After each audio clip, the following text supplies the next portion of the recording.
আজকে আমরা যাব বিএম, কিভাবে দেশে টাকা পাঠায় সেটা আপনাদের মাঝে তুলে ধরাবো। আমরা 6 জন বন্ধু গ্রাব বুক দিয়ে চলছি বিএম এর উদ্দেশ্যে। ইতিমধ্যে পৌঁছে গেছি বিএম। এটা হচ্ছে বিএম এর সুমিত হোটেল, অনেকেরই চেনা।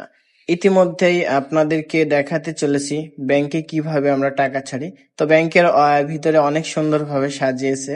তো আমিও টাকা ছেড়ে দেখছি এখানে একটা মঞ্চ করেছে, এটা হচ্ছে চীনাহারি মঞ্চ। এখানে দেখাচ্ছে রোবোটিং ড্যান্স। তো এখানে অনেক কিশোর কিশোরী সবাই একে একে হাঁটতে হাঁটতে মঞ্চের দিকে অগ্রসর হচ্ছে। দেখেন রোবোটিংটা কি সুন্দরভাবে ছোট্ট বাচ্চাদের মতো বসে আছে।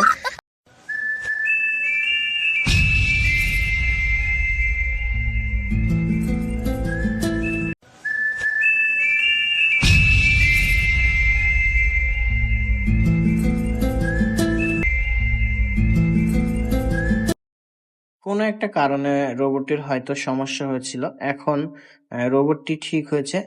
এখানে দক্ষ মিস্ত্রি আছে, সে রোবটটিকে ঠিক করে দিচ্ছে। আর ঠিক হওয়া মাত্রই রোবটের ড্যান্স একটু পরেই শুরু হয়ে গেল। দেখো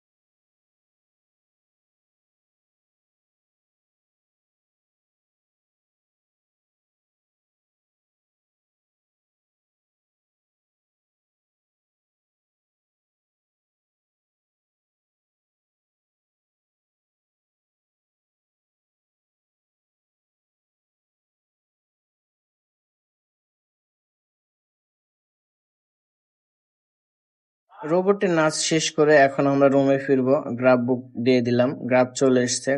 সবাইকে স্বাগতম আমার ভিডিওতে। অবশ্যই ভালো লাগলে একটি লাইক করবেন।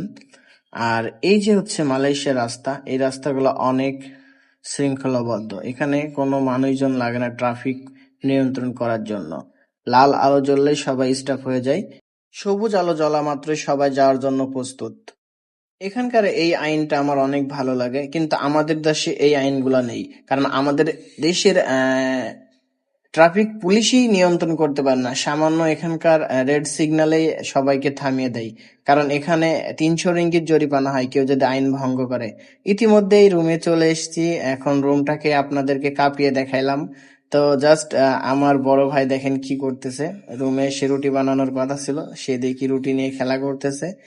আর কে কোথা থেকে আমার এই ভিডিওটা দেখছেন অবশ্যই কমেন্ট করে যাবেন। এই ছিল আজকের ভিডিও। অবশ্যই ভালো থাকবেন, সুস্থ থাকবেন। নেক্সট ভিডিও দেখার জন্য পেজটা ফলো করুন।